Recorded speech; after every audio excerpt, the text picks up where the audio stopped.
Time for more comedy now, and joining me in just a moment, one of the hottest names in town, Sarah Millican, winner of this year's If.comedy Best Newcomer Award. Her act is based on life after getting divorced. Breaking up might be hard to do, but she's managed to make it funny. Why did I marry the first man that liked me? Took a lot of therapy to get that one out. And a fuck of a lot of cake. And Sarah's here now. Hello, you. Hello. And congratulations on winning Best Newcomer at the If.comedy Awards. Thank you very much. It's gone really well. How did it feel in the envelope opening, ready-outy moment? How was it? I felt really sick. But it was Clive James. How good is that?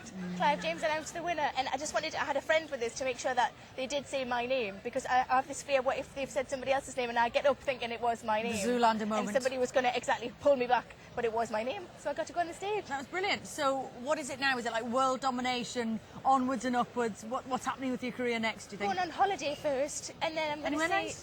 just outside of Benidorm.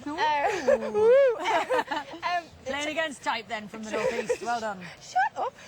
TripAdvisor said that there was one complaint on TripAdvisor, and it said that it wasn't anything like Benidorm, and that was the complaint. So we were like, yeah, we're going to go there. Okay. Oh, that's so that's for a week, and then I don't know. I don't just back to gigging and see what happens. So when you accepted your award, you gave special thanks to your ex-husband. Oh no, I didn't. I made a point of not thanking him. Oh really? Yeah. Well done. Because the show is kind of based around your divorce, right? It's based the around post-divorce period. Yeah, because that's what started me doing stand-up. I'd never thought of doing stand-up until I got divorced. I don't think that's something that everybody does when they get divorced, but it was certainly something that I fancy doing. So, it's about the questions that you ask yourself when you split up with somebody, and I think everybody's split up with somebody, so everybody can identify with it. Still get the how are you head tilt. How are you? Just want to get it straight. It isn't like a bereavement at all, because if he died, I'd have had me mortgage paid. I guess that for a lot of comedians, that is the thing, that the bad times end up, making your comedy, really. I interviewed Joan Rivers this week, and she just said she's not funny when she's happy. She's just not ever funny when she's happy. She needs to have something in there to draw on. Have you found that? No, I think Or now that life's getting better, are you getting less funny? Maybe it's all going to go now that I've got an award. It's some kind of, the graph of it is like that. Where are we at? Are we on the slide? I think, I still think I'm funny when I'm happy, but it's drawn from pain that helps, I think, to start with. But then funny things happen in new relationships, because it's quite scary dating again after you've been with the same bloke for 8 years. But I did recently move out and get my own place, and I've got a boyfriend at the moment, and sometimes he's there and sometimes he's not. And to be honest, I prefer it when he's not. Sex is a lot quicker. So I don't bother with foreplay, and if ever I miss him, I just do a big loud fart, and it's like he was there. I would have thought a bit scary as well, dating a comedian who you think might mention it on stage. Do you ever get people when you say what you do, and they're a bit like, oh, right, okay, you won't mention me, will you, and my strange birthmark? No, my mum and dad now and again say something, and they go, oh, she's going to write that down now. But they don't realise I write things down that they don't think are funny, because I think they're funny, but then they'd come out with funny things. Did they try and give you material ever? My dad has tried. And what was it? Can we do one of his jokes? Because he'd really like it on telly. He'd love it. Oh, well, because I asked him, I tried to get material out of him once, and I asked him, what kind of man should I be with, Dad?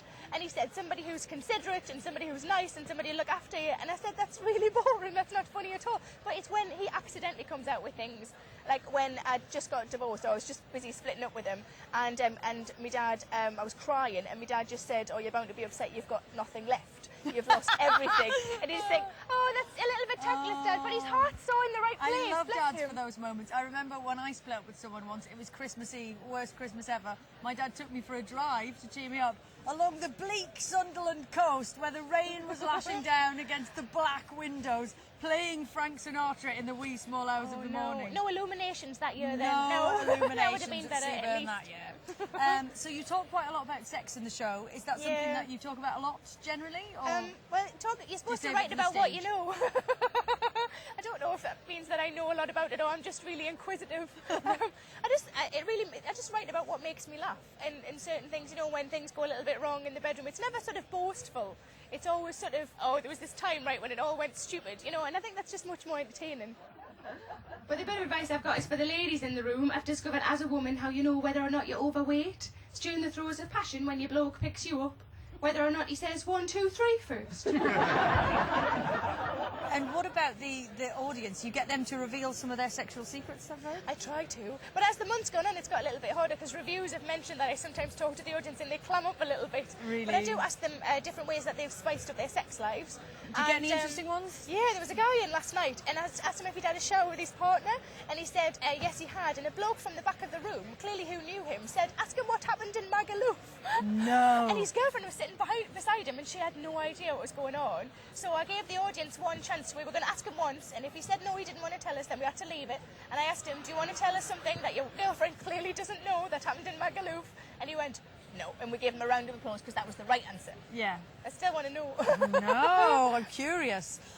So I guess the award must have topped off your Edinburgh experience really nicely. Yeah. But how's the festival been for you overall? Because this is your first time kind of doing what you're doing now, Yes, right? first time doing an hour solo show. It's been amazing because I wrote, all you do is you write what you think's funny, and you don't know if people are going to come, if they're going to like it, if reviewers are going to come, if they're going to like it, you know.